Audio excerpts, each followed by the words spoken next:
Welcome to day 4 of Object-Oriented Programming series. Today we are diving deep into one of the core pillars of Object-Oriented Programming, encapsulation, and I will explain how it works in Java with a simple code example. Encapsulation. Encapsulation is all about bundling the data. It helps to keep the data safe and controlled by restricting direct access.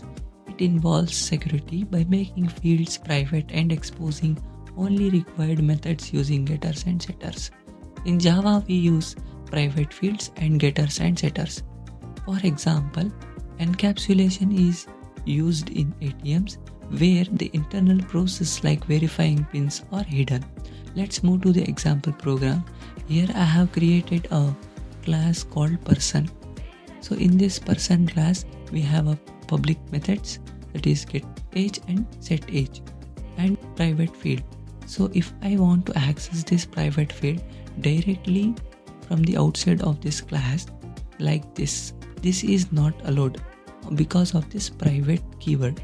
So if I want to access this private field outside of this class, I have to make use of getAge and setAge. setAge will set the age value, getAge will return the age value. So here I am setting the age value by making use of setAge method.